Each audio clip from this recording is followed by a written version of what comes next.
ഷിരൂരിൽ മണ്ണിടിച്ചിലിൽ കാണാതായ കോഴിക്കോട് കണ്ണാടിക്കൽ സ്വദേശി അർജുന്റെ മൃതദേഹം ഗംഗാവലി പുഴയിൽ നിന്നും കണ്ടെത്തി. ലോറിയുടെ ക്യാബിനുള്ളിലാണ് മൃതദേഹം കണ്ടെത്തിയത്. അർജുനെ കാണാതായി 72-ാം ദിവസമാണ് മൃതദേഹവും ലോറിയും കണ്ടെത്തുന്നത്. പുഴയിൽ 12 മീറ്റർ ആഴത്തിൽ കണ്ടെത്തിയ ലോറി ഉച്ചയ്ക്ക് 3 മണിയോടെയാണ് പുഴയിൽ നിന്ന് പുറത്തെടുത്തത്.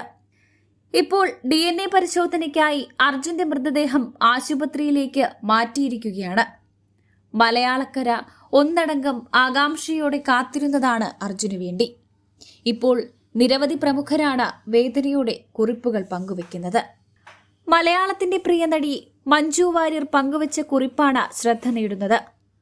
മഞ്ജു പങ്കുവച്ച കുറിപ്പ് ഇങ്ങനെയാണ്: മരിച്ചുവെന്ന് വേദനിക്കാനെങ്കിലും തിരികെ കിട്ടിയല്ലോ, ഒരു പിടി ചാരമാകാനെങ്കിലും ഒരോർമ്മ. പ്രിയപ്പെട്ട അർജുൻ, ഇനി നിങ്ങൾ മലയാളികളുടെ മനസ്സിൽ ജീവിക്കും. കുറിപ്പ് സോഷ്യൽ മീഡിയയിൽ വൈറലായതോടെ നിരവധി പേർ തങ്ങളുടെ സ്നേഹം നിറഞ്ഞ ആദരാഞ്ജലികൾ അർപ്പിച്ച് കുറിപ്പുകൾ പങ്കുവെക്കുന്നുണ്ട്. അതിൽ കൂടുതലും ലോറി ഉടമ മനാഫ് കാണിച്ച ആത്മാർത്ഥതയെക്കുറിച്ചാണ് പറയുന്നത്. ആരുമല്ലായിരുന്നു, പക്ഷേ കാണാതായതു മുതൽ എല്ലാവരുടെയും പ്രിയപ്പെട്ടവനായി. മനുഷ്യരിൽ മതം തിരയുന്നവരോടാണ്. അർജുനു വേണ്ടി വിങ്ങിപ്പൊട്ടുന്നവന്റെ പേര് മനാഫ് എന്നാണ്. അർജുനു വേണ്ടി ഇത്രയും നാൾ കാത്തിരുന്ന സഹോദരന്റെ മനസ്സിന് നന്ദിയെന്നാണ് ചിലർ പറയുന്നത്. ഗംഗാവാലിപ്പുഴയുടെ ആഴങ്ങളിൽ നീ പിടഞ്ഞു തീർന്നപ്പോൾ നീ കേരളത്തിലെ ജനങ്ങളുടെ ഹൃദയത്തിൽ ഒരു പ്രകാശമായി പിറവികൊണ്ടു. അത് മനാഫ് എന്ന മനുഷ്യന്റെ സാഹോദര്യവും ഇവിടെ മിടിക്കുന്നു. പ്രണാമം, പ്രിയപ്പെട്ട അർജുൻ. ഒരുപാട് ആഗ്രഹിച്ചു അർജുൻ ഒരത്ഭുതമായി ജീവനോടെ തിരിച്ചു വരണമെന്ന്.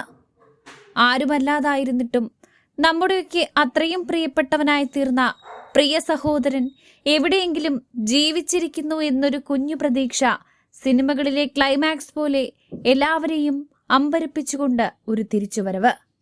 മനസ്സ് അങ്ങനെയൊക്കെ ആഗ്രഹിച്ചിരുന്നു. ആ കുടുംബത്തിന്റെ കാത്തിരിപ്പിൽ കേരളം മുഴുവനുണ്ടായിരുന്നു. ഒടുവിൽ പ്രതീക്ഷകളെല്ലാം അസ്തമിച്ചു. മരണം എന്ന യാഥാർത്ഥ്യം ഉൾക്കൊള്ളാൻ നമ്മൾ നിർബന്ധിതരായി. പ്രണാമം, പ്രിയ സഹോദരന്റെ കുടുംബത്തിന് സമാധാനം കൊടുക്കട്ടെ. 71 ദിവസത്തിന് ശേഷം ഒടുവിൽ അവനെ കണ്ടു. ഗംഗാവാലിപ്പുഴയുടെ അടിത്തട്ടിൽ തന്റെ പ്രിയപ്പെട്ട ലോറിക്കുള്ളിൽ ശാന്തമായി ഉറങ്ങുന്നുണ്ടായിരുന്നു അവൻ. ഒരിക്കൽ പോലും കാണാത്ത അറിയാത്ത സഹോദര, നിനക്ക് നിറകണ്ണുകളോടെ നിത്യശാന്തി നേരുന്നു. ഇങ്ങനെയൊക്കെയായിരുന്നു കുറിപ്പുകൾ. News bureau 24 Malayalam.